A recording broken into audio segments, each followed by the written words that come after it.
Welcome to South Asia Chat, a podcast brought to you by the Institute of South Asian Studies at the National University of Singapore. I'm your host, Ronojoy Sen, a senior research fellow at the Institute. Of the four states that went to elections in India in April, the results in Assam and Kerala were largely predictable, though perhaps not the margin of victory of the BJP and the UDF. The verdicts in West Bengal, where the BJP won a landslide victory against the Trinamool Congress, and the emergence of a new force in the shape of film star Vijay in Tamil Nadu were the real highlights. In Tamil Nadu, there was hardly anyone who had bet on film star turned politician Chandrasekharan Joseph Vijay's party, the Tamilaga Vetri Kazagam, or the TVK, getting more than a handful of seats. However, not only did the TVK nearly win a majority on its own, it relegated the ruling DMK to a distant second. In West Bengal, there was a strong undercurrent of anti incumbency against the three-term TMC government, but few had foreseen the scale of the BJP's victory. In the days following the announcement of election results, the verdicts have been dissected and analyzed in great detail. Today, we will try and look ahead with the results, of course, as the backdrop. To talk about both Tamil Nadu and West Bengal, we have with us Kolkata-based senior journalist Shikha Mukherjee and the deputy resident editor of the Hindu Tamil Nadu, D. Suresh Kumar. Welcome, Shikha Mukherjee and Suresh Kumar. Thank you. Thank you. So let me begin with one question to each of you. For Suresh, how much of a surprise to you was the performance of Vijay and the TVK? It is a big surprise. In fact, a big surprise. We did not anticipate this. What we thought is that we did predict was that he will get a very significant vote share. But we never expected that vote share to convert into 108 seats in a 234-member House. Because Tamil Nadu has had a history of film stars taking the political plunge, right from the days of M.G. Ramachandran or MGR in the 1970s. But this is the first time a film star has launched a political party, and within 2 years, he has become chief minister. It's a big achievement because Vijay did not have any political experience at all, unlike MGR, Right. who was in the DMK and previously with the Congress. So together, he had a political experience of about 18 years before he floated his own political party. And 5 years after launching his party, he became chief minister. So there was a difference in MGR's case. Right. What Vijay has done is he has mirrored the success of N.T. Ramarao, a former Right. film star in the Telugu film industry, NTR, who launched his party in 1982 and within 1 year swept to power in the neighboring Andhra Pradesh. So we never expected Vijay to mirror Right. that performance because in Tamil Nadu, he was facing two big Dravidian parties, the Right. DMK and the AIDMK, which have ruled the state since 1967, and both of them were leading multi-party fronts, whereas Vijay went it all alone. So we thought, the anti-incumbency vote would split, Right. and perhaps the DMK would have an advantage, but we were all proved wrong. So it's a big surprise. Right. Right. So I guess the closest parallel is still the NTR case in Andhra, and there's really no parallel in Tamil Nadu. So for Yes, you're Shikha right. Mukherjee, for Shikha Mukherjee, given that we all, of course, knew about the anti-incumbency against the TMC, did the scale of the BJP's victory still come as a shock to you? Yes, it did, Ronojoy. And one is that there was a feeling that Mamata Banerjee would have a very tough fight, and that she would probably scrape through with a majority. And then comes the shock of the BJP sweeping not only the northern districts of West Bengal, where it had already dug itself in Right. after the 2021 elections, when it swept, when it got about half the 54 seats in that region. Right. What it did not have, and what was a surprise, was the number of seats that it won Mm. somewhere between in the middle of West Bengal and then down into the south. Right. South Bengal had been almost entirely Trinamool Congress. Right. And there were no indications that the South was going to be the BJP's new territory in this election for two reasons. One is that, the West Bengal, like Tamil Nadu and two other states, as well as Puducherry, the Union Territory, Right. there was something called the Special Intensive Revision of Electoral Rolls, which was carried out with all the opposition parties to the BJP, saying that there wasn't enough time. It happened in Tamil Nadu also. Right. But this SIR process in West Bengal turned into a very strange exercise with new processes and rules being introduced to sort of delay the process to the extent that today we have something like 34 lakhs, that's 3.4 million people who were not allowed to vote. That's a staggering number out of a total of out of 64 million. So, you are getting this peculiar thing happening as called the SIR. And in the SIR, the expectation was that there would be a large number of deletions against people in the border areas, districts bordering Bangladesh, principally 7 districts. Right. And the reason is because for a long time, the BJP as a party and the Election Commission, when it began the SIR process in Bihar last year, it had made it very clear that we are going to make sure that there are no ineligible voters in any voting list in India, hence hereafter. And so you have these massive, savage deletions of Muslims living in the border areas with Bangladesh. Three of these districts are Muslim majority districts, and that is where you have the highest number. So there is this extraordinary number of deletions of about 9 million people. Right. So in the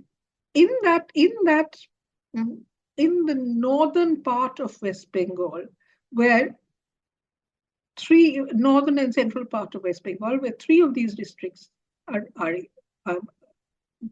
there, one was expecting that the BJP's politics of polarization on religious lines would have an even bigger impact than the fact that the BJP was already dug into there. What then comes as a surprise is that in the South Bengal districts, which are actually more thickly populated, the BJP seems to have won a very large number of seats with unexpected margins. And that is because, and they have invaded the Trinamool Congress strongholds in districts where in the previous election, they had won not even one seat. Take the example of South 24 Parganas, not one seat. And then here they are with so many seats in the South 24 Parganas. So that is one reason why the election was a surprise. The second reason why the election result was a surprise is because once I was talking to Sanjay Kumar of the Center for Studies in Developing Societies, Lokniti. Yes. And he said that women have voted for Mamata Banerjee. Right. So it would, she had 2 of these vote banks. One was Muslim and the other one was women. Women have voted for her. And therefore, given the kind of BJP's agenda, its ideological focus, its announced program of of deporting all Right. people who are found ineligible after the SIR process, yes, the election result is a very is not is a surprise in some ways. Right. Right. Yeah, I think the impact of the SIR is still being analyzed, and people have come up with different. Not, of course, we know the numbers of from the SIR, but the impact on the number of constituencies where the SIR might have played a critical role in determining, who won and who lost. And I was seeing somewhere, I think there are 105 odd constituencies where the margin of victory was actually more than the voters who were deleted. But there have been other more sort of fine-grained analyses of the SIR impact. I think some of that will probably uh, come out over the next few days and months. But you moved slightly away from the election result and to looks to head. Both Tamil Nadu and West Bengal chief ministers, of course, have now been sworn in, and they've also appointed a few members of the cabinet, though not their entire cabinet. In the case of Tamil Nadu, Suresh, how realistic is it for Vijay to deliver on his promises? And more importantly, does the state have the funds to do it? Yeah, that's a very good question, I must say, because yes, Tamil Nadu has a fund crunch right now. The overall debt burden has crossed rupees 10 lakh crore. So that is where it is. And Vijay, during his campaign as well as release of the manifesto, has made a large, has in fact made greater promises than what Stalin and Edapadi Palisamy, the leader of the AIADMK, did. So, for instance, he has promised 2,500 rupees for women every month. This is an increase of about rupees 1,500 from the Mm, previous government's scheme. And the previous government gave this benefit to about 1.31 crore women. So it remains to be seen whether Vijay will expand the number of beneficiaries and also, deliver the higher amount. right. So that is one crucial thing. Then the other thing is Vijay has also made other promises, like delivering free LPG cylinders, six Mm, cylinders annually to a population. He also promised 200 units of electricity free. So of this, the last one he has already passed the orders for it. He has issued orders. So consumers will get 200 units of electricity free if their consumption bi-monthly is less than 500 units. This is for domestic households. And in addition to this, the existing scheme of 100 units of power for households that consume more than 500 units, that also stays. right. So, we need to see how he is going to do it, because when he took oath, he said that he actually needs to go and see the finances, see how Mm, much funds are left before he could deliver on his promises. He has promised to release a white paper. But the reality is that he would have made these promises only after knowing what the situation was. Because by the time Vijay had made these promises, the state had already passed its vote on account. So the finances were there for everyone to see. right. So, but the point is, this is also welfare measure, because the TMK government introduced free bus travel for women within cities. Now, Vijay has promised to expand it for across intercities and intra-cities, so which means a person who boards a bus in the state capital, a woman, she can travel up to Kanyakumari, the southernmost tip of India, free of Mm, cost. So when he implements these promises, it's going to be difficult, because the transport corporations are running under loss also. The transport corporations have not been able to pay the provident fund and gratuity for the employees who have retired from service. So it's going to be a very hard task for him to actually fulfill all of his promises and mm, still keep the financial burden, especially the borrowings, under control. Although the borrowings right now are within the GSTP framework, mm. but still, it's going to be a tough task. Right. It looks quite difficult, and especially the LPG promise, given the global situation, seems quite fraught too. Uh, in the case Exactly. of West Bengal, Shikha, there are high expectations among those who voted for the BJP of economic revival and generation of jobs. How easy or difficult would that be? I think it's going to be more difficult than the BJP government at the moment is saying it is, Mm. is sort of explaining the challenges for two reasons. One, um, first, there is there is a there is a certain kind of instability at this point, Mm. expectedly so. West Bengal, a surprising change of regime has brought with it the usual eruptions of confrontation between political parties Mm. on the ground, which does create a sense of, investors would expect West Bengal to be trouble-free before Mm. they want to make the kind of investments that have been promised by the new government. Because the new government is talking about large-scale manufacturing. The new government is talking about very big projects. It's not kind of talking about small and medium-scale industrial development. It is talking about acquiring land. Mm. And land acquisition in West Bengal is problematic. Right. The BJP is very clear that it wants to change the law on land acquisition. Mm. Now, West Bengal is a very, very densely populated state, amongst the highest in India. And land, if you will recall, was what Mm. catapulted the left left-led government Mm. in 1977 to power, and dug it, and they dug themselves in Sure.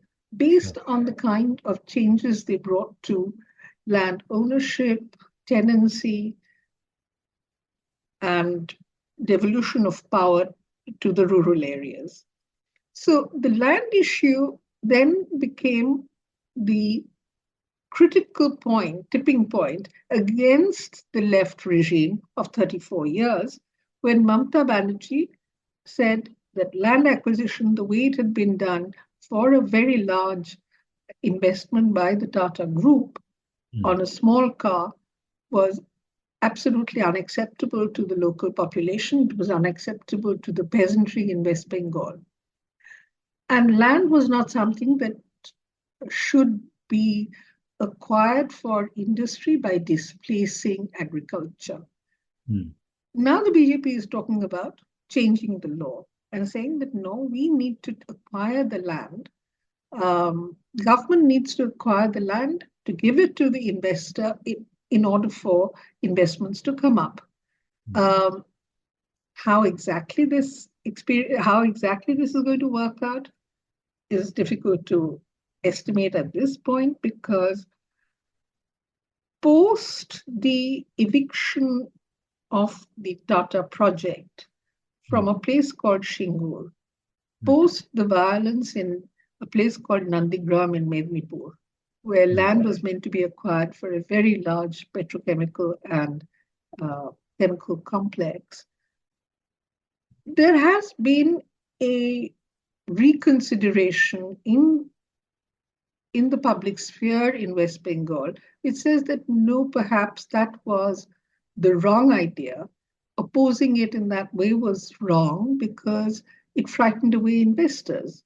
Mm. Now, whether the BJP will be able to uh, work and create the sort of acceptance that for land acquisition at the speed at which they want to do it is is open to question, because I'm not very sure that um, the evicted peasantry is going to be Mm. very pleased with the kind of compensations they get, the kind of bargains that will inevitably follow, and it's problematic. It's problematic. Right. You're of course right. Land acquisition was what really, and the protests in Shingur and Nundigram was what really, brought the Trinamool Congress to power. But even nationally, we've seen during Prime Minister Modi's, first term, land acquisition was something that the BJP government had wanted to do, but then they had to roll back in the face of opposition. So land acquisition, I think, remains a contentious issue, not just in West Bengal, but Yes, yeah. yes. So just to sort of go on, maybe move on to the question of or the two the newly appointed chief ministers. Suresh, how do you sort of foresee the governing style of Vijay in Tamil Nadu? One, of course, he's new to politics, but he's also a reigning, the reigning film star in Tamil Nadu with all the trappings that come with it.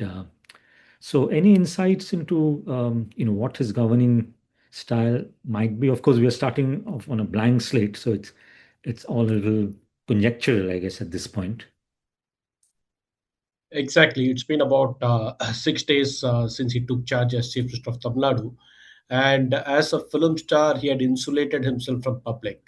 There was Yeah. this aura around him that was carefully built, presenting Vijay as a brand who people cannot see that easily. And that is why wherever he went during the campaign, he drew enormous crowds because they were curious to see him.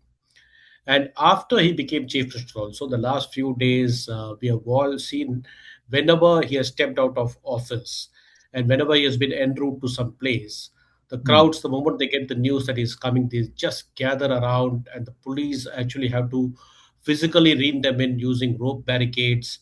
And the moment they see him, they just go, they get very frenzied and emotional. They just scream, having mm, seen a film star who has been at the top of Tamil cinema for the last 20 years at least. mm, Although his film career is about 30 years old.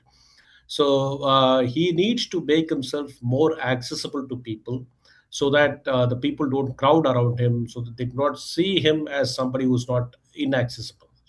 So for that, he needs to attend as many programs as possible.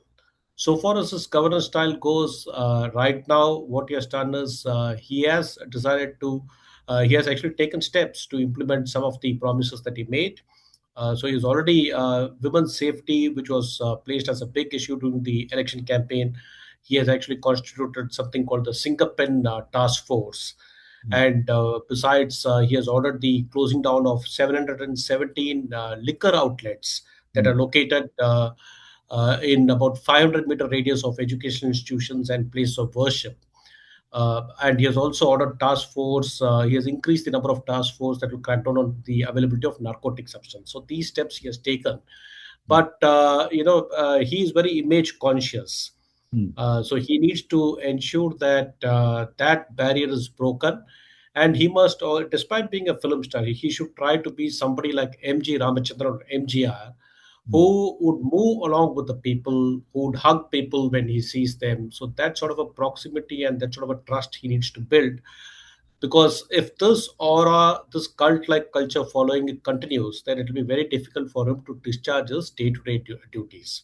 mm, And as for the governance style, I would say that while he is very good at presenting a powerful dialogue delivery whenever it's pre-scripted, he delivers it very well. For instance, when he took oath as chief minister, he did not refer to the note while delivering the oath.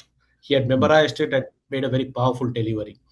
mm, But when it came to his performance in the legislative assembly, he appeared to be lost.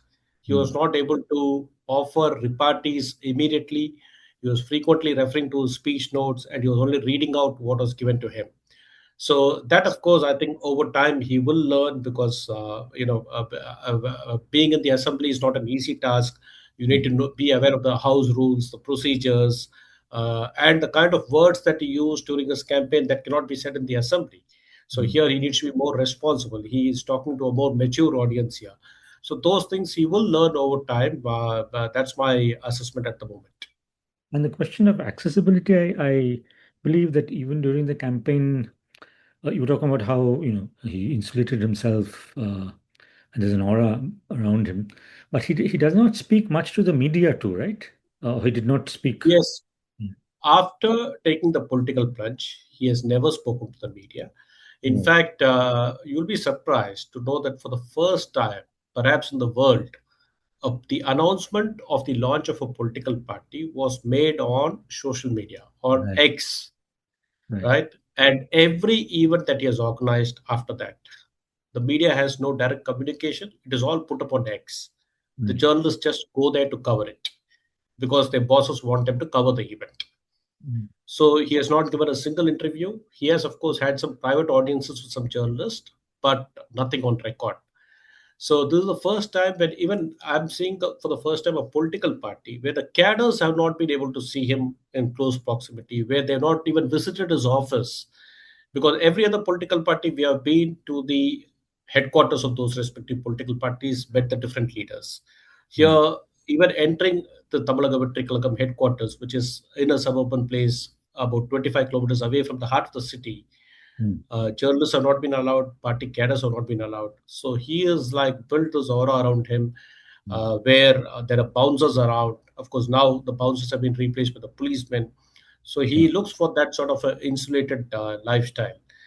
It was, of course, carefully crafted and cultivated also because the more reclusive he becomes, then the more eagerness that the fans will have to watch him. So it was a very carefully plotted thing. But once you are in politics, I think you need to change.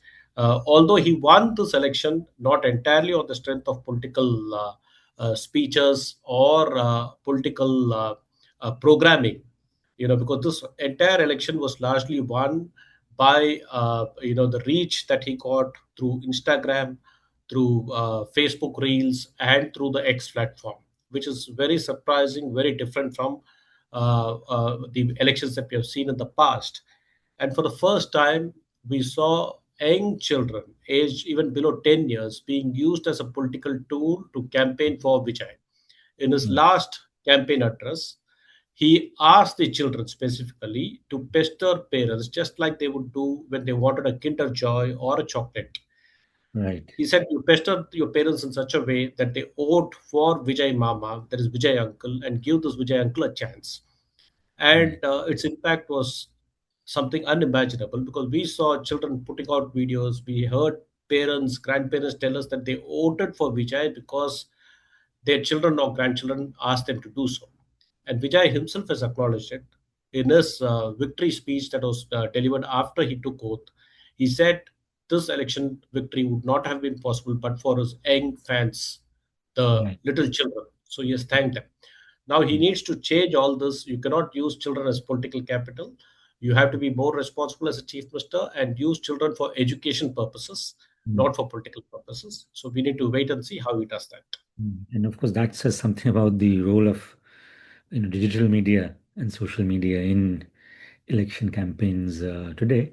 And to move on to West Bengal, Shikha, the of course, compared to Vijay, Shubhendu Adhikari is a far more seasoned politician. He spent several years in the TMC, was one of the faces of the anti-land acquisition movement in Nondigram and West Mednipur, where the Shubhendu Adhikari and his family come from. Of course, defected from the TMC to the BJP in 2020, just before the 2021 elections. So perhaps also has the zeal of a relatively new convert to BJP. Um, Besides that, there is also, would you agree that there is a question of, parallel power centers, in West Bengal? Of course, you have the party high command, which is a factor in all BJP ruled states, but also the RSS. How do you sort of, factor that all in when you try and sort of assess, going ahead, or foresee how Shubhendu Adhikari's, sort of governing style might be? No, for the moment, one should look at the first 10 days uh, of his taking oath as chief minister. Mm. And there it's a very, very interesting thing that we are watching. He he is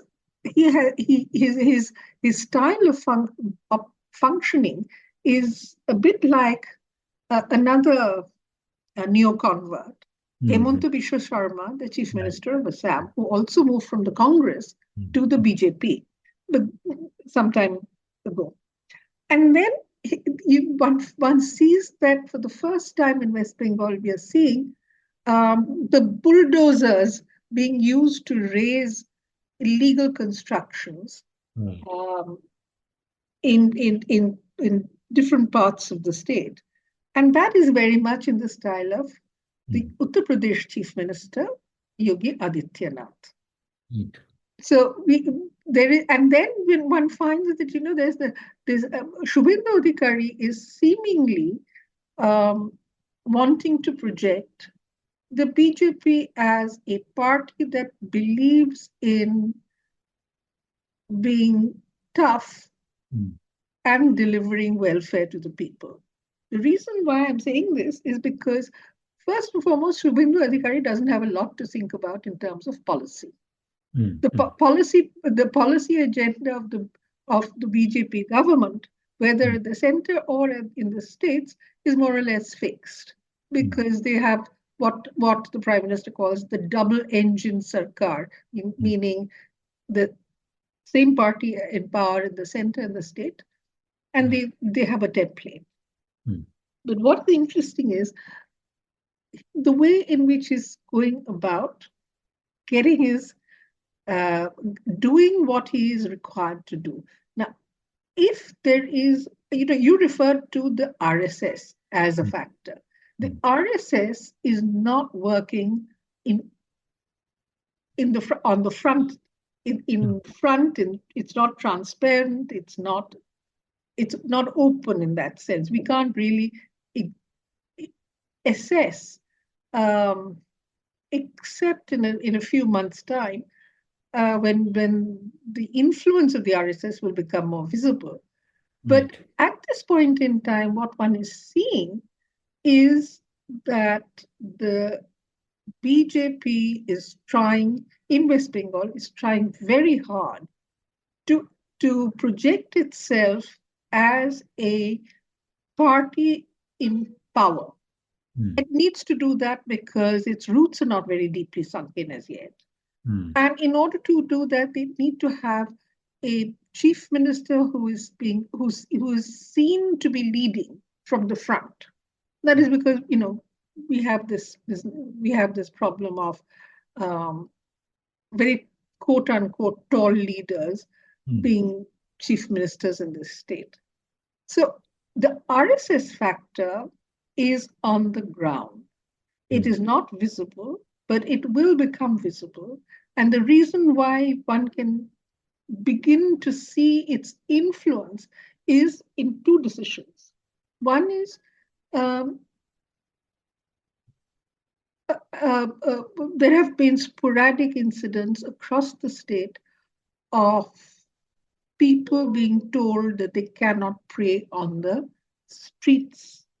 Muslims cannot pray, cannot spill out of their mosques and pray on the streets, a practice which was widespread and everybody accepted it. The second is a decision about the noise level coming out of places of worship. The noise level factor in West Bengal and in the rest of India is something which is directly associated with the mosques and their call to prayer, the azan. The third thing on which we are beginning to see the influence of the RSS and the pursuit of the ideological agenda of the BJP RSS, of the Sangh Parivar as it were, is new rules, old rules which have never been implemented. Nobody even remembered them, but now the rules have been dug out of whichever deep cupboard in which they were stuck. And they're now being brought out, and the new orders are beef slaughter has to follow the rules. These rules are pretty difficult to implement, causing, because it requires so many different things. The beef slaughter, one of the things that has always annoyed the RSS and the BJP, that it happens in West Bengal. There is no ban on beef slaughter and sale and slaughter of cows in West Bengal. So this is the RSS effect. We are already seeing it, Right. but in the small ways, not as yet in a full-blown way, which we will see, Ronojoy. I'm almost certain that we are going to see it when the Durga Puja season Mm. starts.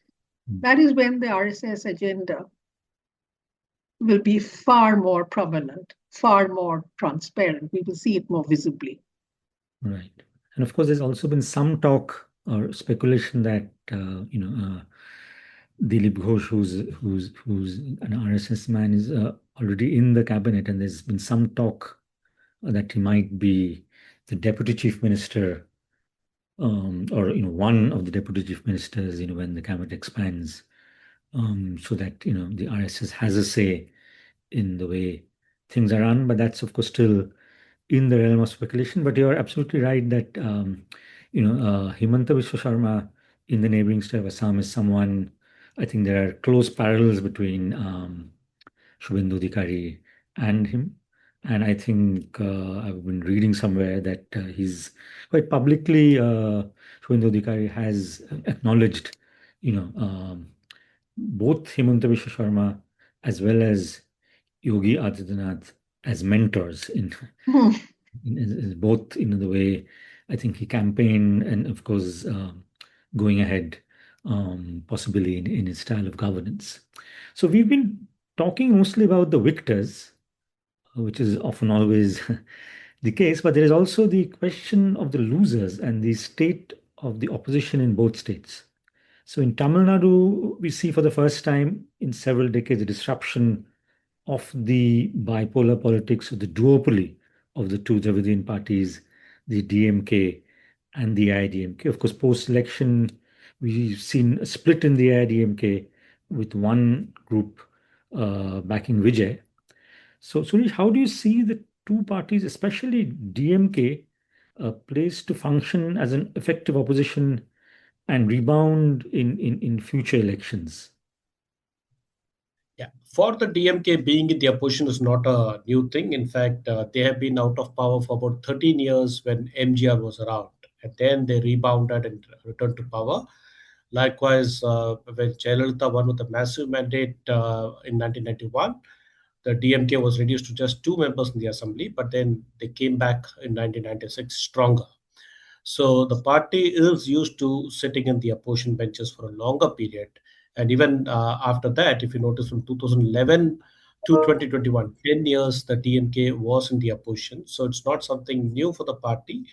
Right now, the party is united and they are backing Stalin, and the party's allies have switched over to the supporting the TVK, of which the Congress, of course, it snapped ties with the DMK entirely and walked over, seeking cabinet positions in the TVK government. But the other allies have given the TVK only outside support, and after they took the decision after consulting the DMK. So in that sense, the DMK is still a key player. There's no doubt. Of course, the defeat of MK Stalin in his Kolattur constituency is a big setback. So the assembly will be Stalin, but now they have also made Udayanidhi Stalin, the son of the former chief minister, as the leader of opposition. So this is the first time he is donning this mantle, and I think the next 5 years, if this government stays on for the 5 years, then he will gain good exposure as a leader of opposition, and that will help. But at the same time, the party needs to reinvent, introspect, and innovate itself because the last elections has completely disrupted the way the elections were held. The DMK cannot go to the people again and give them long, winding speeches like they used to do from the 1960s onwards. They have to know how to communicate to the younger generation because children who are aged 13 years now will be voting in the next assembly elections, and they're all most of them are all fans of Vijay. So you need to communicate with that crowd. You need to communicate with the crowd that's voted for Vijay already. So they need to innovate this whole business on how sharply they communicate. But in respect to the AIDMK, it is a very sad thing to see the party losing this badly because the AIADMK has never been in the opposition for longer than 5 year period. This is the first Right. time they have been reduced to an opposition for the second consecutive time. and that too they are in the third place. And this split in the party, mm, which unfortunately the TVK has encouraged at the cost of even its own image being sullied by that.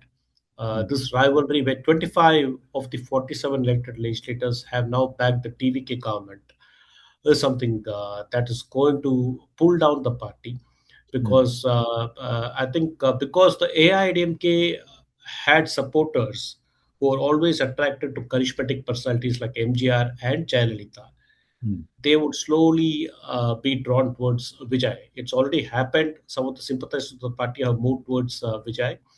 And now that the legislative party has split vertically, although the anti defection law would apply to those who defied the party whip and voted for Vijay, but mm, yet it's a massive split where leaders from different regions have questioned Edapadi Palanisami's leadership. So Edapadi Palanisamy will have a very tough time in not just keeping his flock together, but also, I don't know if he'll be able to innovate and mm, present himself as a real credible player. And the loss of the AIDMK, in case the AIDMK is not able to rebound, this would mean that the bipolar political landscape will now change between the TVK and DMK, and the space will be left open for a third player, which could be the BJP, although this election they've been diminished very badly, winning just one seat in the company of the AIDMK. right, But if they bring back their former state leader K. Annamalai mm, and give him the mantle of rebuilding the party, then mm, I think the space for a third player will be there. right, Also, the other thing that has happened is the Congress moving with the TVK. It's for a long term relationship. That's the hint that we get. And if mm, that happens, then the Congress will also rebound, but in the company of the TVK. And the Congress would also benefit from this association with TVK in a different way, because Vijay, the actor, has appeal in Kerala and also among a section of the people in Karnataka. So, mm, if he actually agrees to campaign for the Congress in future elections in these two states, in the Lok Sabha elections that are just 2 years away, then the Congress would benefit from that association. But the DMK will also find it difficult, because so far the DMK has been the architect of this so-called quote unquote secular politics. So they've right, been leading the secular progressive alliance. And they have managed to sell that idea across the nation because of their association with the Congress. Because people in Tamil Nadu think the Congress is a great upholder of these secular principles, and therefore the DMK plus Congress makes for a very good combo. And now that the Congress has gone away from them, the DMK does not have a national ally. So we need to wait and watch if this pushes the DMK to the BJP side. And if that happens, then I think the political landscape will change. right, right. Yeah. So I guess quite a process of churn happening in Tamil Nadu. Shikha, for Bengal, past history suggests long periods of one-party dominance, be it the left front for 34 years, and of course, most recently, the Trinamool Congress for 15 years. So, do you see the Trinamool Congress getting decimated in the coming months, just as happened to the left not too long ago? Or do you think it can survive as a political force, given the numbers that they have, given their, their the vote support that they got, but also on the flip side, that being offset by potential loss of party cadre, which probably is already happening, and the fact that Mamata Banerjee is, of course, getting on in years, and there is also quite a degree of discontent in the party too, not just at the lower levels, but at the top leadership levels. Ranjay, the opposition Mamata, first there are two parts to this opposition. One is the left and the Congress, which have been in a state of decline, uh, if not in the intensive care unit for a long time politically.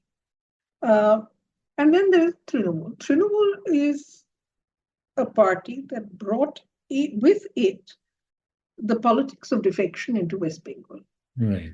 And therefore, there will be defections from the Trinamool. At the lower level, there will be more defections from the Trinamool because, you know, with the change of regime, the bottom of all parties tend to switch to the ruling side because there is what we all know about Indian politics, which is the politics of patronage and power, influence, um, uh, which brings with it, of course, the inevitable abuse of power, uh, comes into play as soon as there is a change of regime. The Trinamool has a different problem, I think, which is not being discussed so much, but ought to be. The fact is, the BJP, like everywhere else, and here it is not in alliance. It has won all on its own in West Bengal. So Right. the BJP has zero Muslim representation in its ranks, in the treasury side of the state assembly. All the Muslims who won elections are on the other side. Now, all these opposition parties, whether it is the Trinamool, the left, or the Congress, will have to figure out how they will deal with a minority whom they represent and the responsibility that goes with it, because they're the kind of thing, little details that I was telling you about, encroachments, illegal encroachments, border fencing, beef ban, which is effectively coming into effect.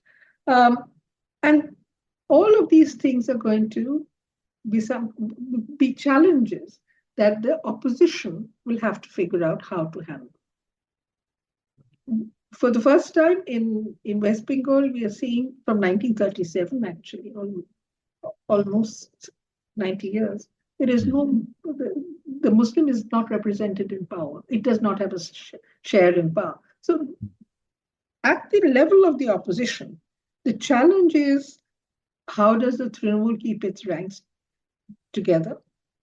Can it do so? I doubt it very much. There will be cracks and there will be breakaways from the Trinamool very soon. Though the BJP is, of course, putting out this public position that we don't want defectors in our party. That's absolute nonsense. Then there is this problem of who does this opposition represent?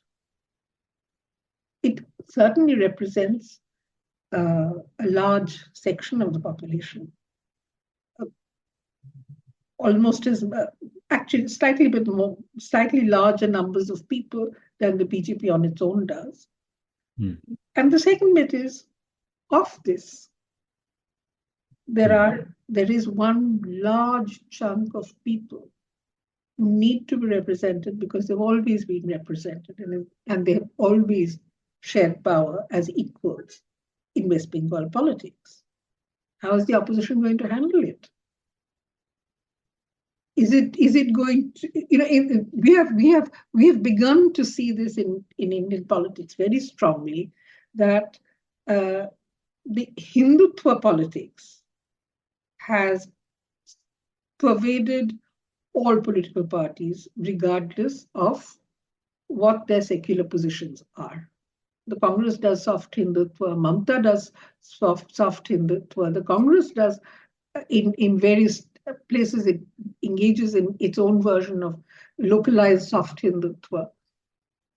So how is the need to keep the to prevent the Hindu vote from almost entirely consolidating behind the BJP and representing the Muslims play out in terms of opposition, of the role of the opposition and its responsibilities in West Bengal politics? I think it's going to be very, very interesting to watch.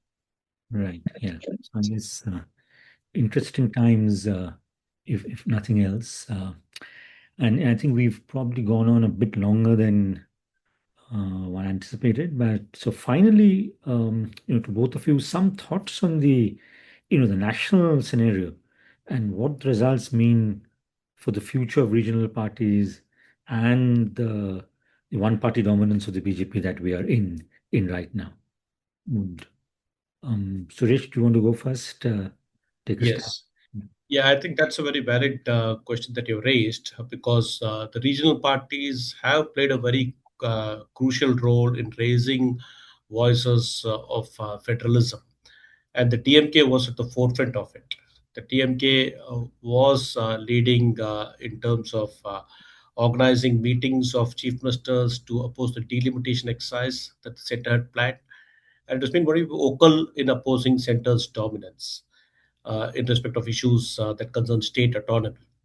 Now, that has somewhat been disturbed, not necessarily because of the election defeat, but because of the fact that the Congress snapped its ties with the DMK. So it remains doubtful whether the DMK, which has been a very important player of the opposition India bloc, can now coexist with the Congress being a key part of that India front. So we need to wait and see how this moves because, like I mentioned earlier, if the DMK is pushed to a position where they have to support the BJP, then this whole question of regional parties coming together and opposing the BJP that collapses, right? Right. So we only hope that some via media is found, and also we need to see how the TVK performs. It's again a very strong regional party. So far, they have taken the stand that the BJP is their ideological opponent, although they've not been very harshly critical about the BJP to the extent that Vijay was when it came to dealing with the TMK. Mm. So whether the TVK also becomes a part of the India bloc, that also needs to be seen.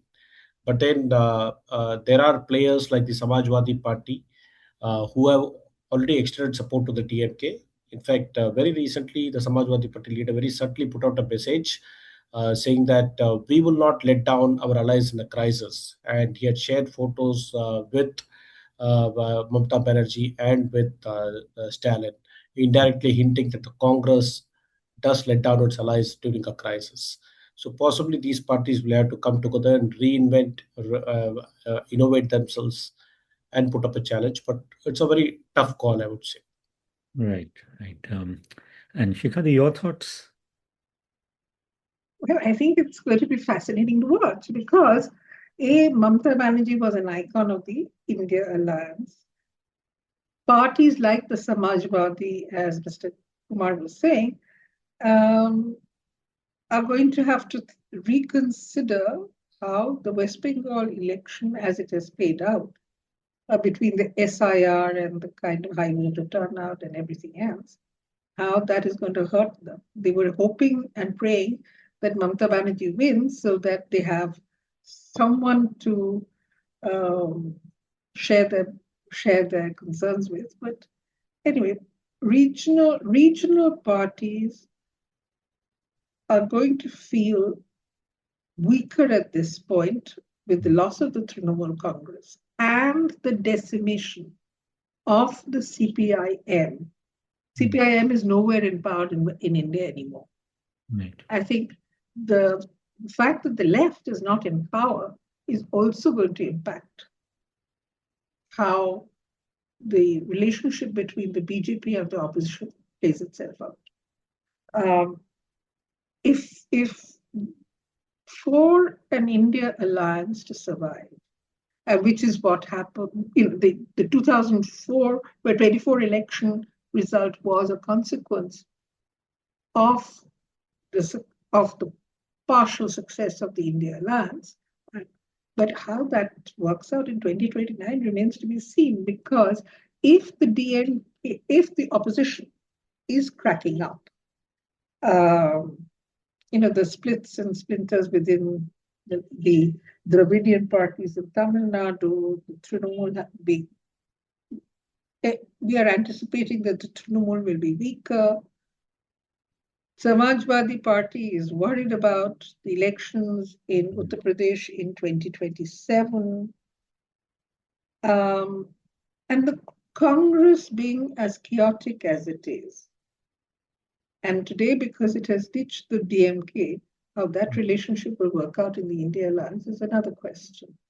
Mamta Banerjee and one part of the Congress don't get along. So all of these things will come into play as we approach 2027, when the Uttar Pradesh elections are scheduled to happen. And the interesting part about regional politics is that so long as a regional party is in power, it attracts a lot of attention. But the moment a regional party loses, there is very little attention paid to it at the national level. And the BJP is now going to go all out to do what it has done so successfully in Bihar, in West Bengal, which is to sort of knock the regional parties out of the political game, out of the power game. It's going to try and, because, all states are going to go in for the SIR.